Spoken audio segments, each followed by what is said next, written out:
I don't drink soda. That actually reminds me we should start that thing this week. What thing? The announcements for the celebrity boxing match, or is it MMA? Between you and between you and the guy. Okay. Do you want to do? Well, we should probably lay down some ground rules before we. Yeah, I would imagine. Do you want to do boxing or do you want to do MMA? What are you comfortable with? I feel like it should be just like kind of like a no rules free for all type thing involving the possible use of weapons, like blood sport. Just kind of like a hardcore match, like a WWE hardcore match where you can grab like a chair, maybe like a snow shovel, but unsanctioned. Yeah, and like there'll be like some sort of ring, but there will be weapons under the ring, kind of like a WWE style thing, but we'll actually be fucking each other up, just like a shoot match. All right, I like that. So let's fire it up. I got to actually do this real quick. And why don't you count us down? Give us 5, 4, 3. Yo, welcome to the Natural Habitat Podcast. My name is Mikey Boohyah. My name's Awesome Ty, and joining us as always is Computer. Computer, say hello. Computer, say hello. Hi there. For whatever reason, he still continues not to want to answer you. And that makes a lot of sense because he just found out today that we are planning a celebrity, no holds barred, unsanctioned fight.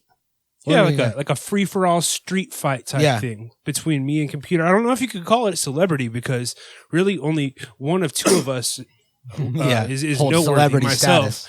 I mean, I don't think anybody knows or cares about Computer. And it's like, you know, if you got one celebrity fighting a nobody, like, can you really bill it as a celebrity event? Very true. So, it'll be is it charity going to be involved or?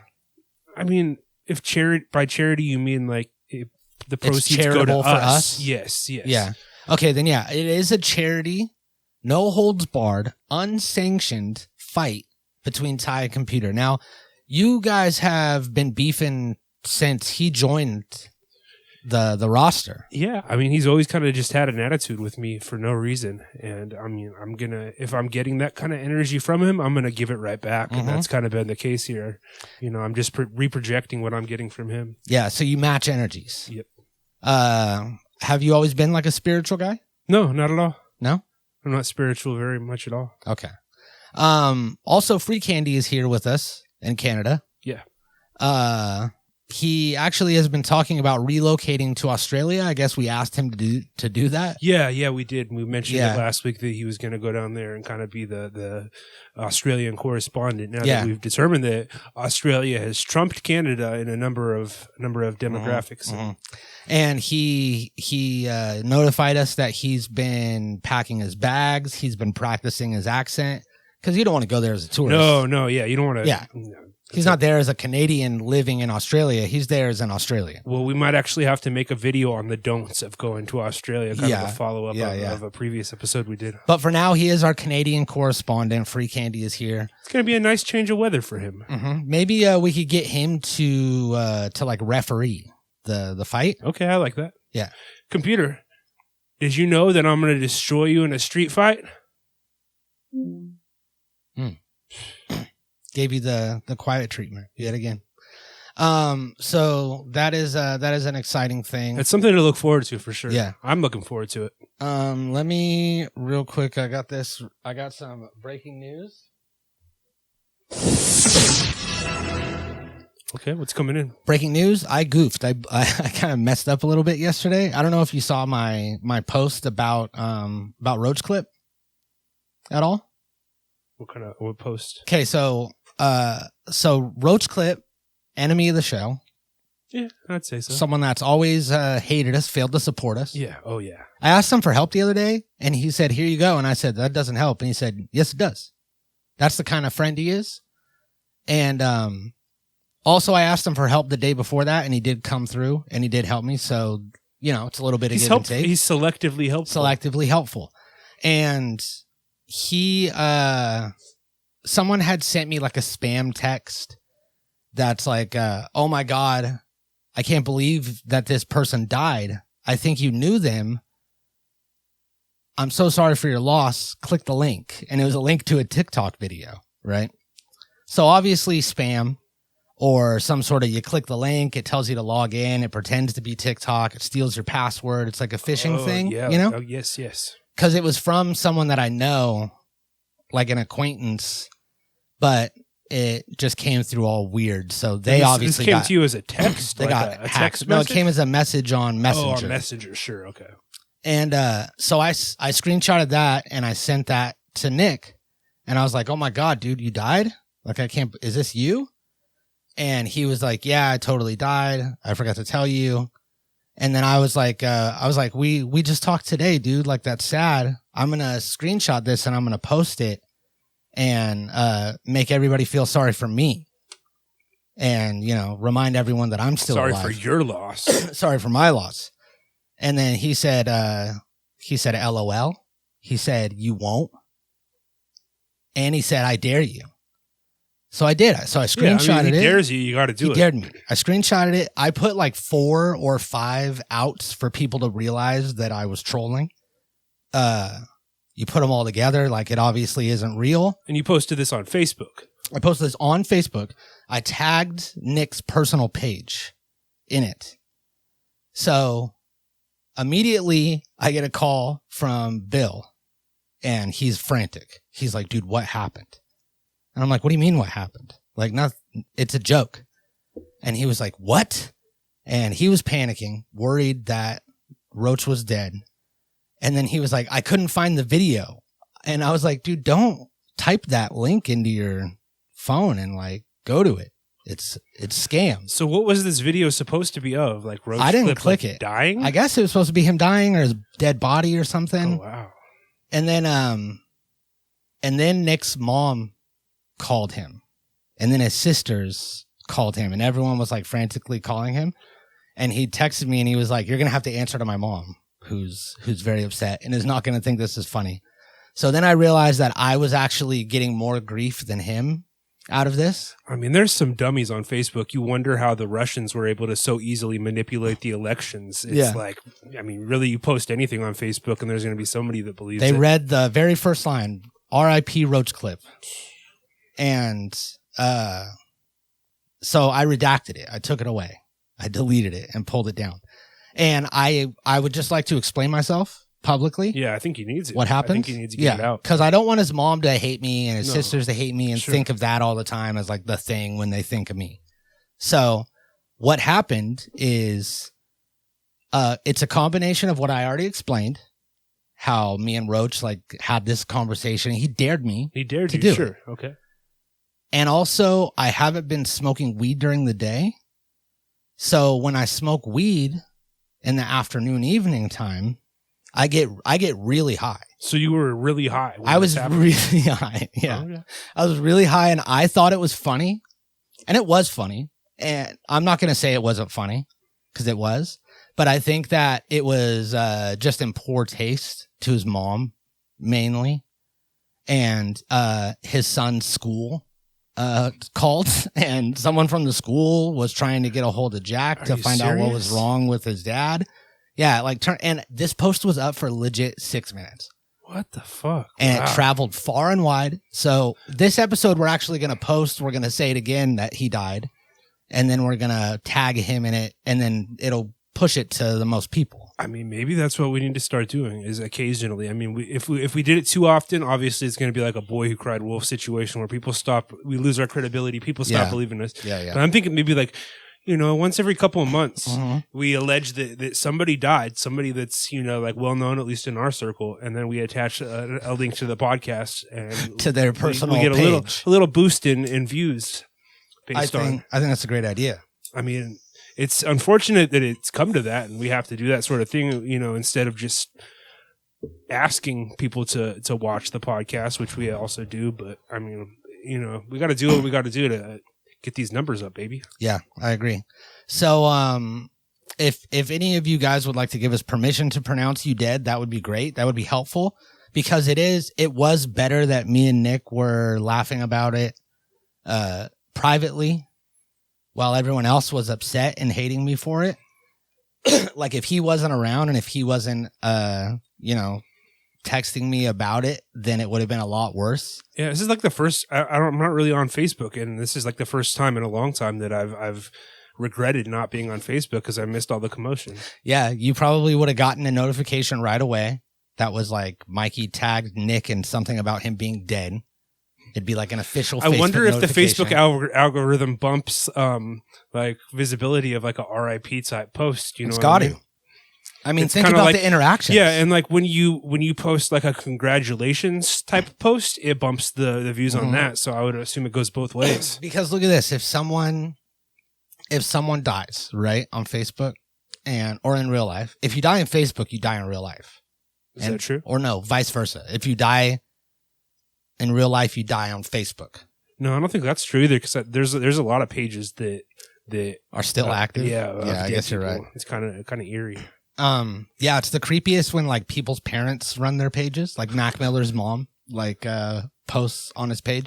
She does it classy though, but like she'll post a picture of him as a baby on his birthday or something, and like doesn't really use it to like promote things or have a dialogue with fans. But I've seen that, like Idea's mom, from Idea and Abilities. Like she runs his social medias and she's very active, and it's creepy to see like a new post from Idea. And you're like, well, Idea's dead. Right. And then she just like, you guys were so supportive to my son. So I got a painting today. And then it's just like doing too much. Yeah, I could see that. And then now they have, there's going to be AI that's going to just beat you after you die. So if I were to die, there's going to be like an AI that just takes over and continues living my life out? Yeah, it works for you. It does all of your hobbies and passions. And but it's not me. That's not going to be me. No, but it'll be in your likeness. But who's asking for that? Who's demanding that? People want the real me. They want the 100% Ty. They don't want this AI. Well, unless they haven't had it, then they don't know the difference. They don't know what they're missing, you know? Yeah. I mean, think about spaghetti's good. Like most of the spaghetti that I've had is pretty good, but I've never had. See, I've had some bad spaghetti. I've never had like Italian spaghetti made with like heirloom wheat and made by a guy with hairy arms smoking cigarettes, like ashing into the sauce, and had an authentic Italian spaghetti. And if I did, I probably would hate all spaghetti. That isn't that, you know. I guess I follow. So you are Italian spaghetti. I'm the real deal. I'm the straight from Italy spaghetti, the authentic spaghetti. Okay. And then the AI version of you is like Progresso, like Olive Garden spaghetti. Yeah. Okay. Like an Olive Garden spaghetti, like any sort of regular restaurant spaghetti. Okay, yeah. So that makes sense. So it's good, you know, if you haven't had the real thing. I mean, I guess great.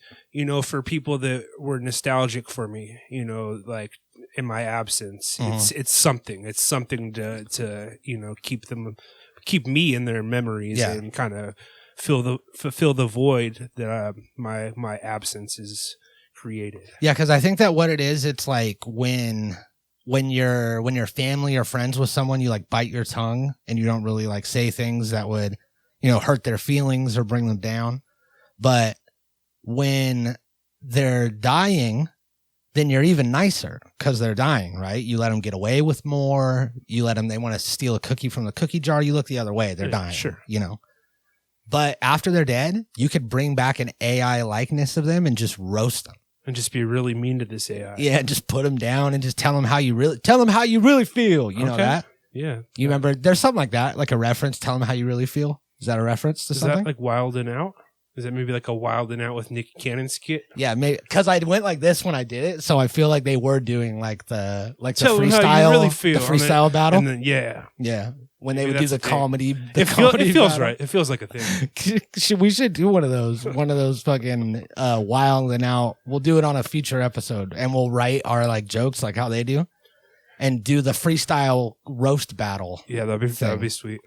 Maybe we could do the in the classroom thing too, where they just rhyme back and forth. They're like, I'm doing this in the classroom, and then you have to rhyme off of what I say. Oh, is that like the I'm smoking weed in the classroom. I'm a bad girl, but I still like sausage. Is that like the same thing as that? No, like I would be like, I'm smoking weed in the classroom, and then you would do like a rhyme that rhymes with weed in the classroom. Okay, yeah, I got you. That's quick. You gotta think quick on your toes. You gotta be like your first or second word has to be the rhyming word. You can't just wait till the end of the line like in a regular freestyle, which already isn't a lot of time. Yeah, it's already not enough time. It's not a lot. You know what we don't have? A lot of time. You know, and I'm not gonna waste it. What are we talking about? The classroom. I'm not gonna waste it trying to think of a rhyme. No, you know, you got to come up with it right away. Yeah. And are those always freestyles? I imagine in the classroom. I imagine so. What if we just put up a long list of a bunch of words that rhyme, and then we just kind of like pick them and go through? That'd be sweet. That would be a good thing. And then we don't tell the people that, and we clip it and make it sound yeah. Damn, that's actually a really good idea. If we could do that, and then we like post it on the internet, and then Nick Cannon sees it, and he's like, you know what? I want you guys on the next season of Wild and Out. Then we get hired by MTV, Viacom, whoever it is. We get flown out to Atlanta where they film it, and we're living the life in Atlanta. We're living the sweet life. We're getting like women. Zach and Cody. It's a wild time. What if we're wilding out in Atlanta? Yeah. And then what if, dude? Yeah. Wait, do they film Wild and Out in Atlanta? I think they do. No, I think they film it on a soundstage in Hollywood. I'm almost positive. Who knows, man? Wherever they film it, like that's where we're at. Computer, where do they film Wild and Out? I couldn't find any theaters near Atascadero playing Wild at Heart today. Nobody's playing Wild at Heart today. Computer, you fucked that one up. Yeah, you really did. So that's probably it for the intro, right? Yeah. Solid intro. Yeah, and we just want to welcome you to the latest episode of our podcast. We're going to be discussing the comeback of an iconic video rental store. I think everybody knows the name Blockbuster Video, baby. Blockbuster Video. Wait, it's popping back up into the stratosphere. Know the name? I mean, I guess like some Gen Zers, but do we have any Gen Zers watching this show? I mean, I can't imagine we do. At least not many. I was listening to a podcast the other day with a comedian, which a lot of comedians are, host podcasts or on podcasts. All of them. And he said that there was a guy, another comedian. So now we're twice removed from the main guy. So it was a comedian telling a story about another comedian who had a joke about Big. With Tom Hanks, classic movie Big, right? Yeah, sure. You know the movie? Yeah, I'm aware of it. The film? Yeah. And he was like, the kid becomes an adult. The girl comes over to his house.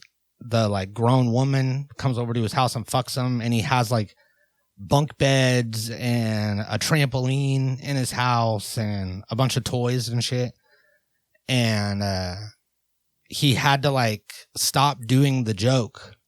The bit was about how he was a pedophile. Like if he wasn't a child turned into a man, he was obviously like a full grown man that was a pedophile and into kids because he had like all these toys, but no kids around. Right.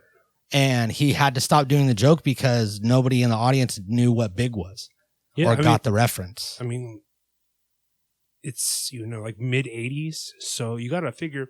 Yeah. I mean, we know what it is, but there's probably a bunch of people that are even our age that wouldn't have gotten that reference. So, I mean, he's really, limiting his. So we shouldn't, err on the safe side. Yeah. So we'll explain.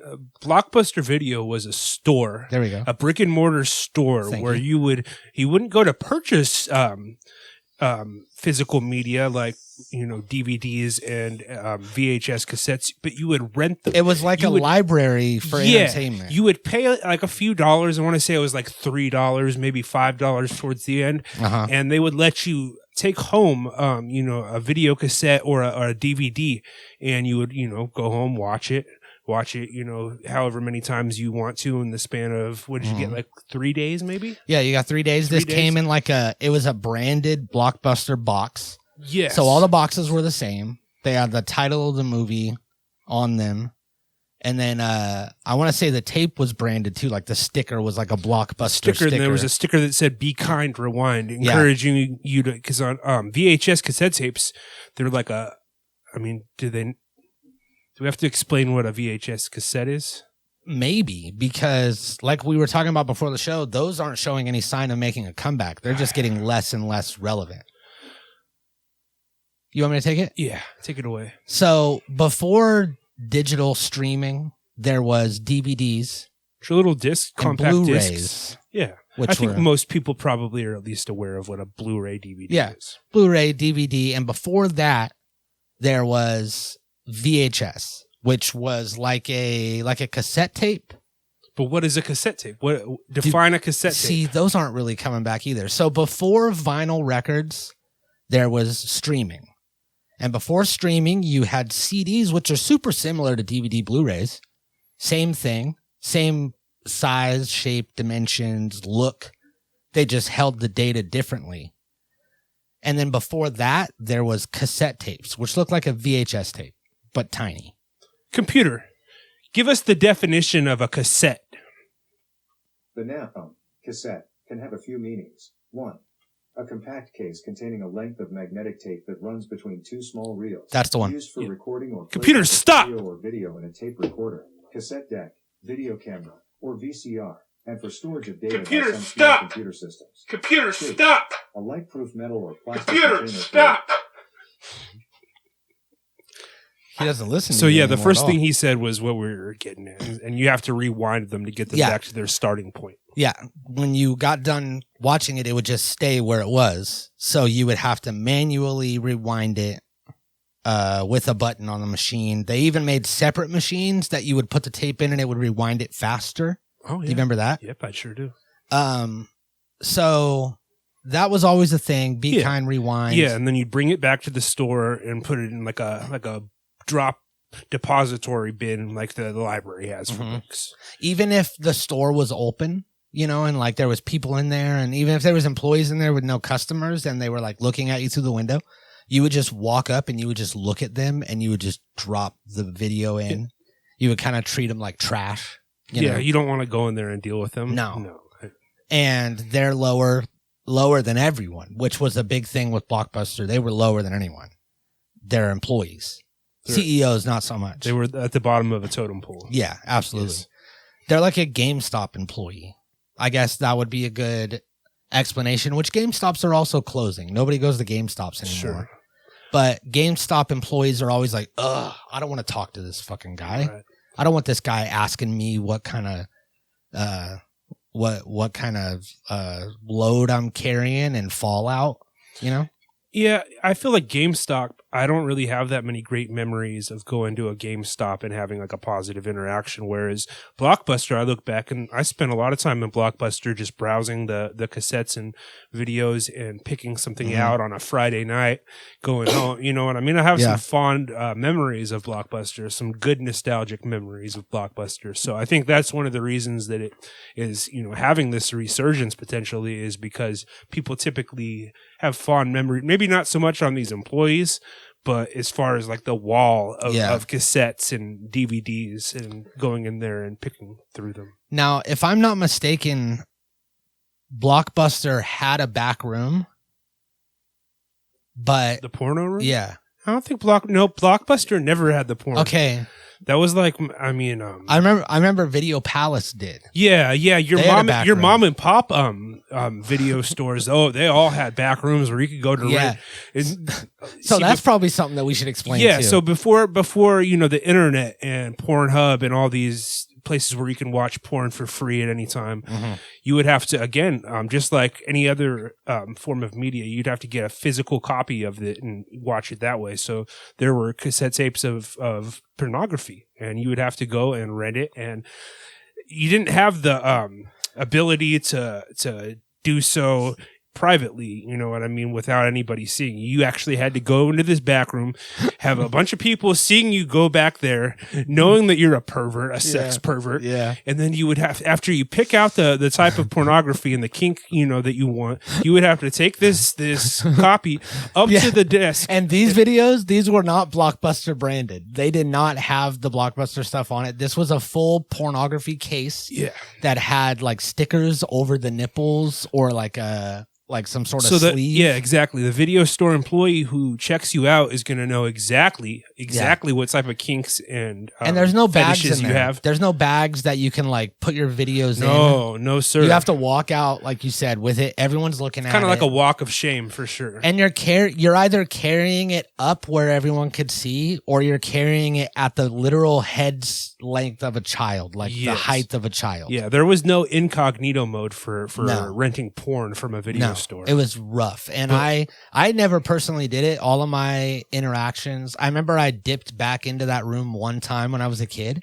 Oh yeah, I would sneak back there all the time just to look at them. But by the time I turned of age, that was already a bygone thing. Yeah, you get it on your phone. Yeah, like at that point. But yeah, I remember sneaking back there when I was a kid one time when it was like really busy up front, and there was nobody in the back of the store, and I just like dipped back there. But Blockbuster didn't have that. No, they were more of like a family business. And I feel like even if it did, that Blockbuster's too professional to sneak in there. That'd be like stealing from Best Buy. Like Best Buy, they're gonna catch you. Yeah, sure. Like a little You're local. not pulling the wool over Best Buy's eyes, no siree, Bob. A local hardware store, you could steal from them. They're idiots. Oh yeah, absolutely. But True Value. Yeah, absolutely. But Best Buy, they got 165 cameras. They do full zoom. They got also security guards. They got plainclothes officers. Yeah, they got that guy from Albertsons that walks around and pretends to shop. So Blockbuster, I think you guys understand what it is. It's a library for VHS tapes, which were what came before digital streaming. Also video games, which are still a physical media. You would be able to rent, cassette, I guess, not cassette, but video game cartridges. So what is that? Video game cartridges is a lot like a cassette, only there's no magnetic tape. It's just a little box, and you would insert it into the console. You have no holes. Did we talk about the holes in the VHS tapes? No. We didn't talk about the holes in the VHS tapes or the cassette tapes. Over it. So there's holes punched in. So people have probably seen like a cassette tape, like on a sticker. Yeah, and you know what? If you Google like a cassette tape, you'll probably get a picture. Yeah, I think Google has a picture or two of them. So there's no holes in these video game cartridges. No. The hole's on the bottom. Yeah. And there's like computer sticking out of it. Yeah, like a computer chip kind of sticking out of it, and you would insert it into your video game console, which is a lot like a computer, kind of like putting like a floppy disk into an old-timey computer. Yeah. You pop it in there, and you would turn on the Nintendo or the Sega Genesis, whatever it is you have, and you would play the video games. So you could rent all of those from Blockbuster, which was huge. Because that was like the 80s and 90s version of Game Pass, how you could pay like $10 a month and you could try out all these games, and you would rent a game for like the 3 days or 5 days or whatever. I remember back when they were struggling, like towards the end, the rental lengths kept getting longer, yeah, and they would do like no late fees, I think, towards the very end. And then they would do a thing where if you never brought the thing back, it would stack up late fees. And then it would be like, that was always the joke that you would end up owing like $120 for a movie that you could have bought for $10. Right. But they had all of these games, and they would get all the new games, which was lit. And you could get it for the 3 to 5 days and beat it. That time. If you're a 10-year-old kid in these days, you didn't have the pocket change to go out and purchase a bunch of new video games. And when you want to play the newest games, you're gonna go to Blockbuster. You're gonna rent it for maybe $5. So Blockbuster fizzled out. They had like 300 stores up until the like 20 teens when they shut them all down. except for the one. Yeah. They actually had the opportunity to purchase Netflix very early into Netflix's run, and Blockbuster kind of scoffed at it and said, They said, no, we don't want your little service. Mm-hmm. And, in retrospect, that was a terrible decision on their part, and they, were forced into bankruptcy not that long thereafter. Probably the worst move they've ever made. Oh, 100%. I mean, could you imagine if it would have been perfect. It would have been a match made in heaven, and it's a name that everyone trusts, Blockbuster, mailing you movies. And you're like, obviously. And it was already easy enough to convince people. And then once Netflix really took off, Blockbuster, towards the end of their run, they tried to do the same thing. I don't know if you remember. They offered a service like that. Yeah. They also had like the Redbox kiosks too. They had some Blockbuster kiosks, but it was too little too late by that point. Do you think that people get this whole like mailing DVDs thing? No, see, I think they're only familiar with the current iteration of Netflix, which is just a streaming service. But Netflix actually started out kind of like it was almost like a bridging the gap between Blockbuster and these streaming services we have now. So you would go on the internet, but instead of just watching the content right on the internet, you would select what physical media you wanted them to send you. And I remember it being like I remember my high school girlfriend's mom was super into Netflix. That was like my first thing, my first experience with it, where like every other day there would be a new movie coming in, and she would just like pick movies that she wanted to see. You could just click and click and click and click and click. And you create a queue, and you could pay for, whether you wanted like 1 out at a time, 2 out at a time, 3 out at a time. And they would send you what's available out of your list. Yes. And they would send you like a little return envelope when you're done with it. You just pop it in their return envelope, put it in your outgoing mail, and they mail it back to Netflix. And then Netflix gets it and sends the next thing on your queue. Yeah. And that was a wild time. Blockbuster really blew it with that, and then they fizzled out. They had the one store in Bend, Oregon, which is kind of like it's just there for like nostalgic purposes. Yeah, it's there because it's the last Blockbuster. It's like a tourist attraction at this point. But at a certain point, the IP was purchased by Dish Network, who's just been sitting on it for several years now, not really doing. They've licensed out like the logo and stuff. You can buy Blockbuster merch. You might see it in Target, like a Blockbuster T-shirt, something like that. But I've never heard of a Blockbuster channel or anything like that, or anything on Dish Network being Blockbuster related. But when you go to their website for years and years has been either offline, or it says something about Dish Network. Just refers you over to Dish Network and says, hey, you want to watch this stuff, go to Dish Network. Get all of our classics on Dish Network. Not anymore. Blockbuster website is back online. I couldn't imagine, which I did for a long time, like when you just had Dish Network. Do we have to explain what Dish Network is? Kind of, I think. But look, I think that it's easy because we could just say that it's all of these streaming services, Netflix, Hulu, Amazon Prime, the others. It's like if they're all queued up to just run random episodes of shit. It's like the streaming services, but you don't get to pick what's on. Yeah, it's all pick it for you random queue, and it's all of them at the same time running concurrently, and you can only watch one. Yes. And you just kind of live your life bouncing around between realities. You were living by their schedule. They would give you a schedule of the time that they were going to air, these contents, and you would have to either make time to be there at the right place at the right time, or you're screwed. Huge life events would happen, and you would be like, "Sorry, I can't make it. I can't watch Family Matters tonight. I have to go out and eat with my family because that matters." No, it's the opposite of that. It's you can't go out and eat with your family who matters because of Family Matters. But Blockbuster really blew it, dude. They dropped the ball. They fumbled the bag. Yeah, but after this failed collaboration with Dish Network, just recently, within the past, I'm going to say 72 hours. This is fresh. Breaking. Yeah. We got breaking news here. The Blockbuster website is back, baby. It's online, blockbuster.com, and blockbustervideo.com. Not one, but two websites have reemerged, and now, I mean, there's not a whole lot of information on there, but you get the classic Blockbuster logo, and that classic Be Kind Rewind font, and it says, "We're working on rewinding your movie." Yeah, some sort of cryptic message. We're working on rewinding your movie, and then the mobile version, if you look it up on your phone, says, "Please be kind as we rewind." So I think they're dialing it back. They're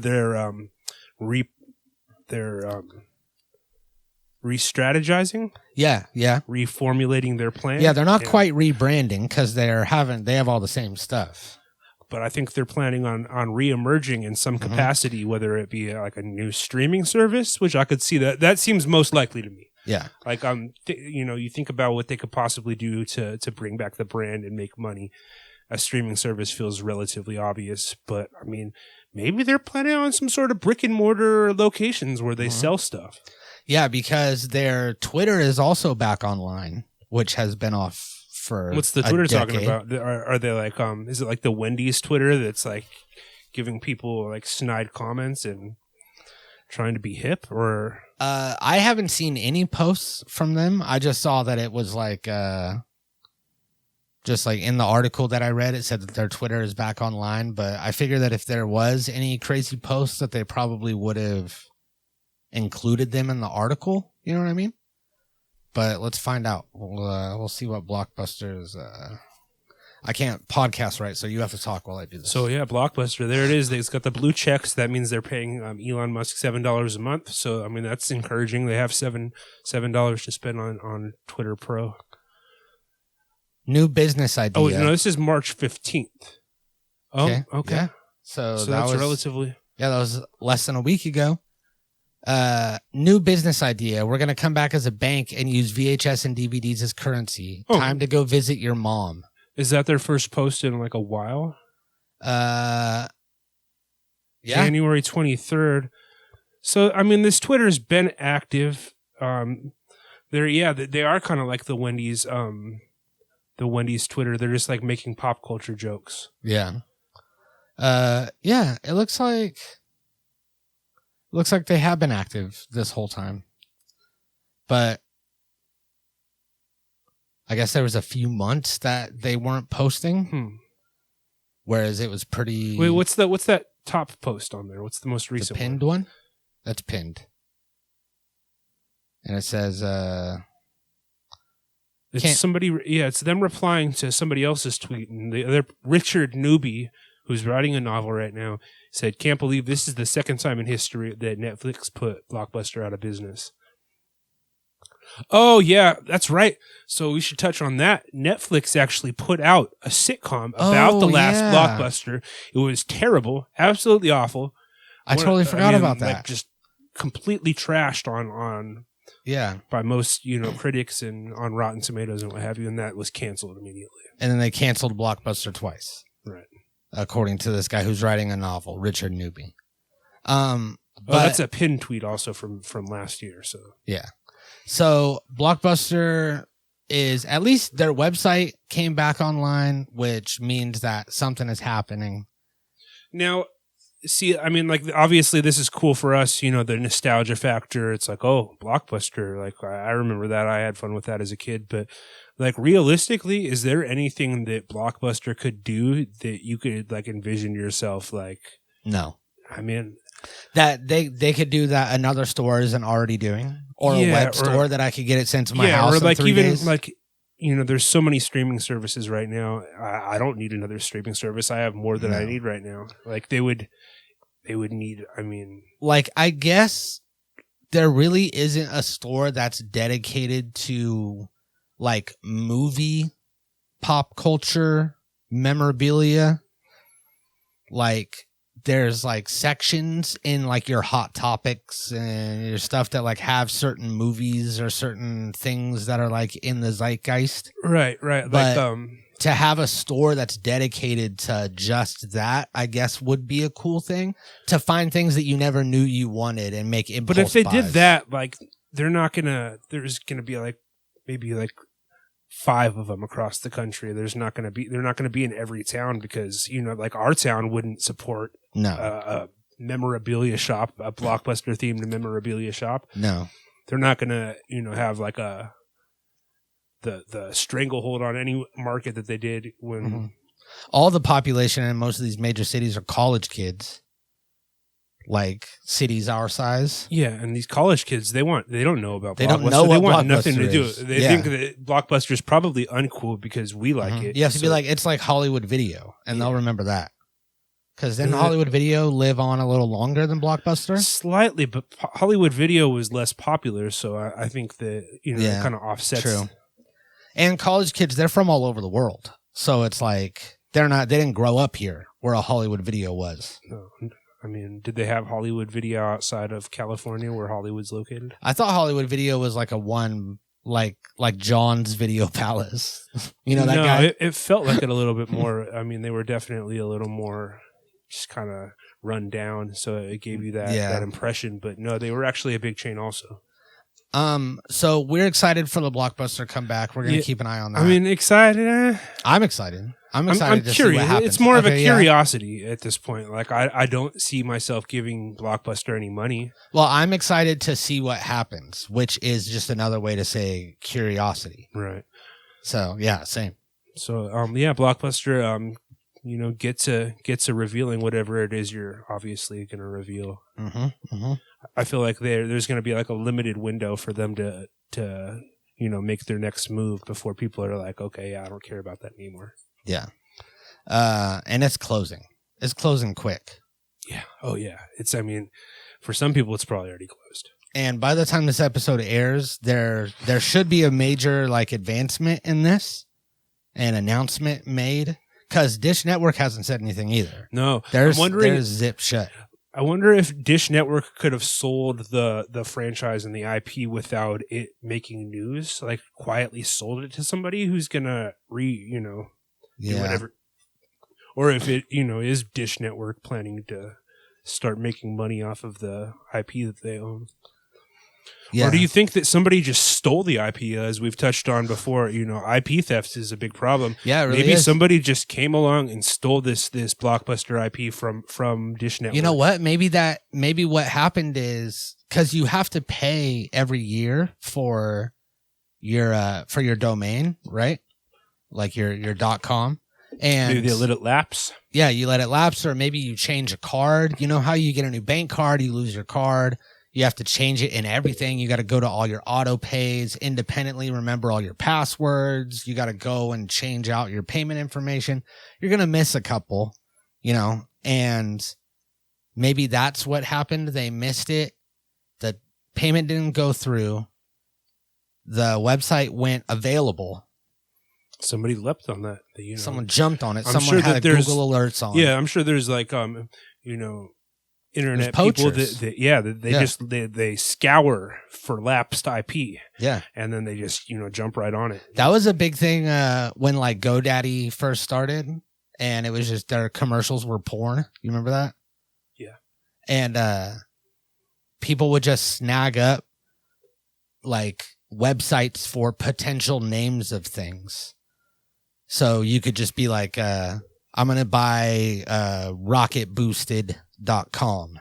Right. So when somebody comes along who actually has, something for that domain, you got to pay this asshole. Yeah. Yep. Someone makes an electric skateboard. I'm sure that still happens, Yeah. Someone makes their electric skateboard and they're like, we're going to call it Rocket Boosted board. And then they go to buy rocketboosted.com. It's not available because this guy has it. And then they go, hey, relax, dude. I'll give it to you for $50,000. And then you sell it's like ivory, you're like a poacher. It's like ivory. There's a lot of comparisons to hunting and IP theft. Just like the guy with the Natural Habitat podcast that hunts. He killed an animal. You remember that? It's all relative. The fat? Yeah. The fat guy? Yeah, the fat guy. Yeah. So, man, this weed is affecting me. See, I haven't smoked any weed, and I feel like it's also affecting me somehow. So maybe, like, you think I'm contact high? Did you smoke any weed? No, just now? No, you haven't smoked any weed on the podcast, huh? No, it's odd. Yeah, man, maybe it's just maybe it's like a transference. Is that a word or an effect? Transference. What's the thing where you just think something because? See, I feel high. My brain. Oh, like a placebo. High. Yeah, like a placebo effect, like where No. Yeah, you're high, dude. I think you're high. Yeah. Yeah, not smoking weed during the day and then smoking weed at night. Like, I feel like I shouldn't be operating a car when I'm smoking weed. There's some times where I've been like, "Fuck, dude!" Like, this is like a anti-smoking and driving commercial, which it's like we're playing characters right now. This is an act. I don't smoke weed and drive. I would never do that. No, yeah, of course. That's crazy. But like, it's a goof. We're doing a performance. Yes. Yeah, sure. We'll cut that out. Well, no, we have to leave it in, actually. We'll put it in the beginning. Anything else that you sound off below? Let us know what you think is going on with Blockbuster. Like, are they coming back with new stores, a streaming service, or is it something that we didn't touch on? And also let us know what your favorite Blockbuster memory is. Also be sure to subscribe and share us with your friends. And hit the bell. Ring that bell. Ring a ding ding ding. Computer. Ring ding dong. Computer. Play a song about bells. What is going on here? Bell from Spotify. Okay. Do you know who Belle is? This is Belle from Spotify. We love you, and we'll see you guys next week. And don't smoke and drive. No. Computer, stop. Jesus. Natural Habitat Recordings.